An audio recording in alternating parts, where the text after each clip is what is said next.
Un soir, à Limoges. Pas besoin de discuter longtemps avec les jeunes noctambules pour entendre parler de drogue, souvent de cocaïne. J'ai vu quelqu'un s'absenter quelques minutes et revenir euphorique. Je le vois sortir à carte bleue, je me dis mais qu'est-ce que tu fais? Et en fait, il s'est pris un rail de coke. Ah oui, en soirée, c'est vraiment quelque chose de régulier en réalité. Beaucoup plus régulier que ce qu'on peut penser. Par rapport à avant, c'est quand même de moins en moins tabou le fait d'en consommer. Cette consommation festive représente la principale porte d'entrée vers l'addiction. Après, c'est le produit qui prend le contrôle. Le phénomène représente un enjeu majeur de santé. Sébastien a 45 ans, il souhaite partager son expérience. Sa vie a été jalonnée par les conséquences de ses addictions. À 18 ans, il avait déjà connu les joints, puis la cocaïne et l'héroïne. Il était en souffrance et ses parents l'ont emmené pour la première fois chez un médecin spécialiste. Tant que tu n'es pas malade physiquement, tu te dis oh ça va le faire, ça va aller. Ça me calme, je suis bien, je suis déstressé. Je pense pas après. Donc ça allait. Mais il finit toujours par y avoir un moment où tu es mal physiquement. Ah bien sûr, quand l'héroïne passe, tu as une montée de réalisme qui vient dans ta tête et tu te dis waouh, mais où je suis, qu'est-ce que je fais? Et en fait, tu te dis tu peux pas t'en sortir, tu es tellement loin, tu es tellement dépendant, tu es tellement... Tu sais que si tu arrêtes, tu vas pas tenir, tu peux pas.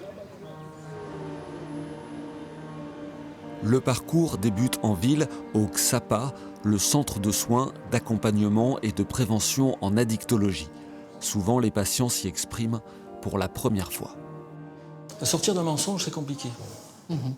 Admettre qu'on consomme beaucoup trop, qu'on est addict à la substance et qu'on a focalisé sa vie trop longtemps sur cette substance, c'est extrêmement compliqué de se sortir de là et de l'avouer aux autres. Catherine Chevalier est psychiatre. Elle reçoit aujourd'hui Olivier, un ancien alcoolique qu'elle a accompagné jusqu'à son abstinence. Elle a d'abord libéré la parole et proposé une écoute sans jugement. Tout se joue donc dans les premières minutes. Les gens peuvent être agressifs, et là les techniques, c'est de parler de plus en plus doucement pour pas qu'ils ils montent leur voix. Ils disent qu'est-ce que vous dites. Ils sont obligés de se pencher et comme ça ils parlent donc un peu plus doucement et on va pouvoir repartir sur une voix un peu plus appropriée avec eux. Je cachais mes consommations, vis-à-vis de mon entourage, je faisais tout pour cacher. Je mentais. Et là, pour la première fois, vous avez dit la vérité? Oui, tout à fait. Ça a été le grand pas. La prise en charge médicale peut commencer.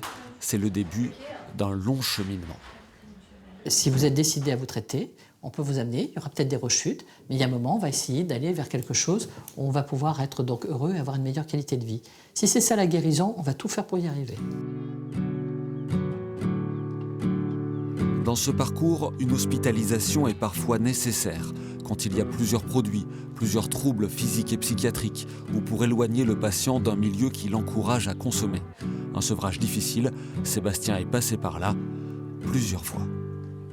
C'est ça qui m'a le plus traumatisé, c'est les sevrages et les hospitalisations.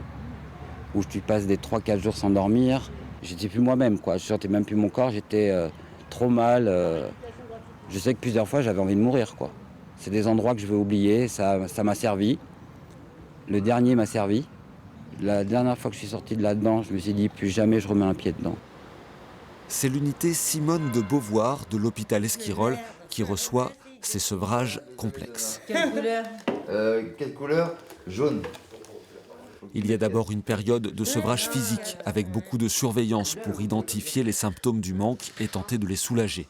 On travaille aussi sur la motivation des patients, sur ce qui peut les mettre en difficulté à l'extérieur, sur les stratégies à adopter pour ne plus consommer. Je vous laisse vous asseoir sur les genoux. Moi, je ne me sens pas prêt encore à rentrer à la maison parce que je sais qu'il y a des choses cachées chez moi et je n'ai pas envie de tomber dessus. Oui. Ok. Parce que je sais qu'il en reste, donc dans ma tête, ça ne va pas être clair. Ok. J'ai pas envie d'être tenté et de faire une erreur encore. Cédric est un ancien tailleur de pierre, consommateur de cocaïne. Sa motivation pour arrêter est forte. Il est père d'une petite fille dont il voudrait pouvoir s'occuper. J'étais réveillé à 3h du matin. À 3h, ça m'est arrivé, je me croyais chez moi. Je cherchais la bouteille. Ça a duré 3 minutes, mais Pendant ces 3 minutes-là, je me sentais chez moi, je cherchais ma bouteille et ma cuillère pour préparer une dose. Mais en fait, à un moment donné, je me suis dit, mais non, attends, c'est vrai que t'es pas chez toi, là. T'es à l'hôpital, là. Ici, les patients se sentent aussi protégés du monde extérieur, alors les soignants recherchent un équilibre. Il faut trouver le juste milieu entre, en effet, il y a une mise à distance de l'environnement, mais le but, c'est pas non plus qu'ils soient à l'aise uniquement à l'hôpital. C'est justement de leur donner des outils pour être à nouveau en capacité de vivre à l'extérieur sans consommer.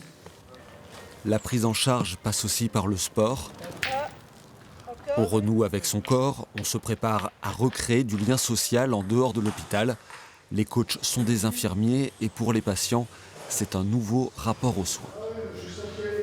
On a un contact, on va dire, beaucoup plus facile parce qu'ils sont habillés comme nous en sportifs. Et puis, ils sont plus proches de nous. Voilà, on arrive même plus facilement à aller les tutoyer ou leur demander des fois un petit souci qu'on peut rencontrer sur Esquirol. Ils sont plus abordables qu'une blouse blanche. Voilà.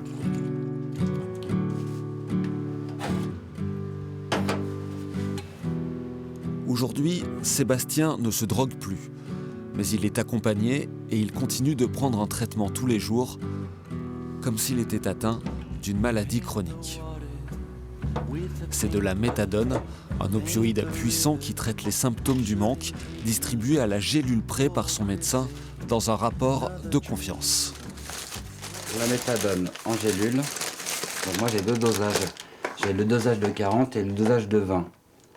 Donc c'est toujours fait avec une sécurité, ça c'est bien, pour éviter que ça ne tombe pas dans les mains d'enfants ou quoi que ce soit. Ce suivi est piloté par l'hôpital, mais la prise en charge de l'addiction ne peut pas s'arrêter à la gestion du manque. Les implications sont beaucoup plus larges, le soin n'en porte qu'une partie. L'addiction, si on veut simplifier les choses, c'est une rencontre entre un produit, une substance, un sujet avec ses vulnérabilités dans un environnement donné. Donc vous voyez qu'il y a un trépied. C'est pour ça que je considère toujours que l'addiction n'est pas que le problème des soignants et des hospitaliers, c'est le problème de la société en général. L'instituteur a sa place, l'éducateur sportif a sa place, les parents ont leur place, la société, les politiques à travers la construction d'équipements sportifs, d'accompagnement, d'assainissement des quartiers, etc., doivent avoir leur rôle pour la prévention de l'addiction. Côté patient, il y a aussi une question de volonté.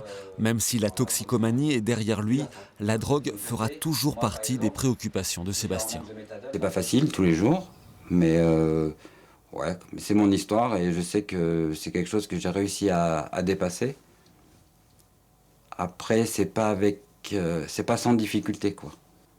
Et je me dis, il y a tellement d'injustices, il y a tellement de gens qui, par exemple pour le Covid ou plein de choses, qui sont partis, et qui avaient encore 20 ans à vivre, même plus. Je me dis, maintenant, j'ai plus le droit à faire l'erreur.